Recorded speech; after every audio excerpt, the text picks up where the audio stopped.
ఈ ఎన్టీఆర్ పెన్షన్ భరోసా పథకానికి కొత్త పింఛన్ దరఖాస్తులైన ఈ పింఛన్లకు సర్వేకి సంబంధించి తనిఖీల విషయమైన ప్రభుత్వం ఏదైనా తాజా సమాచారం ఇచ్చిందంటే వెంటనే మన పవన్ టాక్స్ తెలుగు ఛానల్ ద్వారా మీకైతే నేను పూర్తి సమాచారాన్ని తెలియజేస్తానండి.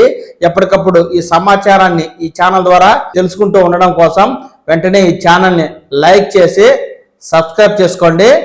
హాయ్ ఫ్రెండ్స్, రాష్ట్ర ప్రభుత్వం ప్రతిష్టాత్మకంగా తీసుకుని అమలు చేస్తున్న ఎన్టీఆర్ పెన్షన్ భరోసా పథకం ద్వారా వృద్ధులు దివ్యాంగులకు జనవరి నెల 1వ తేదీన ఇచ్చే పింఛన్లను డిసెంబర్ 31వ తేదీనే ఈ గ్రామ వార్డు సచివాలయ సిబ్బంది లబ్ధిదారుల ఇళ్లకు వెళ్లి నేరుగా పంపిణీ చేయాలని అయితే కీలక నిర్ణయం అయితే తీసుకుందండి.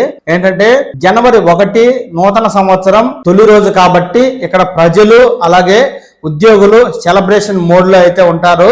ఈ క్రమంలో గ్రామ వార్డు సచివాలయ సిబ్బంది ఇంటింటికి వెళ్లి పింఛన్లు పంపిణీ చేయాలంటే వారిపై తీవ్రమైన ఒత్తిడి ఉంటుంది. కాబట్టి ఈ విషయాన్ని ప్రభుత్వం గుర్తించి జనవరి నెల 1వ తేదీన ఇచ్చే పింఛన్ల కార్యక్రమాన్ని డిసెంబర్ 30, 31 తేదీలో పంపిణీ చేసే విధంగా చర్యలు తీసుకోవాలి అంటూ గ్రామ వార్డు సచివాలయ సంఘం అధికారులు అయితే ప్రభుత్వానికి మెమరాండం ఇచ్చారండి.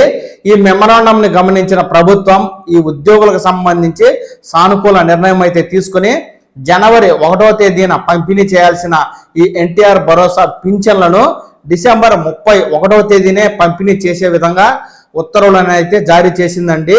ఇందులో భాగంగా ఈ నెల 30వ తేదీనే ఆయా గ్రామ వార్డు సచివాలయ కార్యదర్శులు తమ బ్యాంకులకు వెళ్ళి ఈ యొక్క పింఛన్ల సొమ్మును విత్డ్రా చేసుకోవాలని 31వ తేదీ ఉదయం 6 గంటల నుంచి సాయంత్రం 6 గంటల లోపు 99% పింఛన్ల పంపిణీ అయితే చేయాలని ప్రభుత్వం ఉద్యోగులకు టార్గెట్ అయితే విధించిందండి. ఇప్పటికే పట్టణ గ్రామీణాభివృద్ధి శాఖ అధికారులు ఈ మేరకు జిల్లాల వారీగా ఈ యొక్క పింఛన్దారుల జాబితాను అయితే పంపించడం జరిగింది. గ్రామ వార్డు సచివాలయాల వారీగా ఈ పింఛన్దారులకు సంబంధించి లిస్ట్ అయితే వచ్చిన నేపథ్యంలో అంటే ఎవరైనా వృద్ధులు చనిపోతే వారిని వితంతువులకి పింఛన్ కింద మార్చడము, అలాగే ఎవరైతే ఈ మధ్య సర్వే చేశారు కదా అనర్హులుగా గుర్తించారో వారికి నోటీసులు అయితే ఇచ్చారు అని చెప్పారు కదా, దానికి సంబంధించి పింఛన్లను నిలుపుదల చేశారా లేదా తదితర పూర్తి సమాచారాన్ని అయితే ఇక్కడ అధికారులు గ్రామ వార్డు సచివాలయాలకైతే లిస్టు పంపించడం జరిగింది.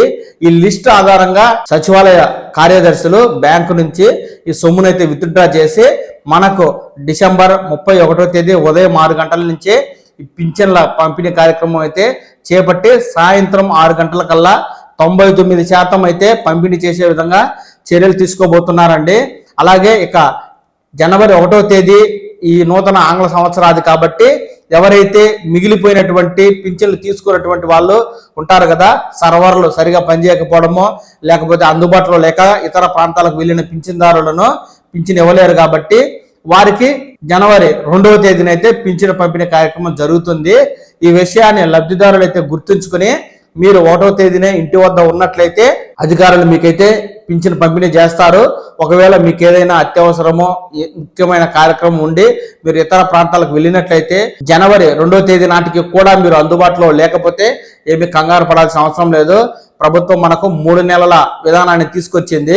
1 నెల తీసుకునే వారు 2 నెలల పింఛన్ తీసుకోవచ్చు, 2 నెలల పింఛన్ తీసుకునే వారు 2 నెలల పింఛన్ 3వ నెలలో కలిపి మొత్తం 3 నెలల పింఛన్ అయితే తీసుకోవచ్చు. కాబట్టి ఈ విషయాన్ని లబ్ధిదారులు గుర్తుంచుకుని మీరు డిసెంబర్ 31వ తేదీనే జనవరి నెల పింఛన్ అయితే తీసుకోండి.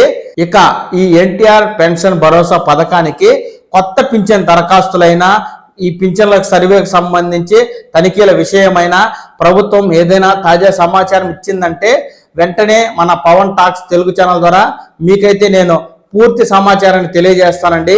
ఎప్పటికప్పుడు ఈ సమాచారాన్ని ఈ ఛానల్ ద్వారా చూసి తెలుసుకుంటూ ఉండడం కోసం వెంటనే ఈ ఛానల్ని లైక్ చేసి సబ్స్క్రైబ్ చేసుకోండి. నమస్కారం.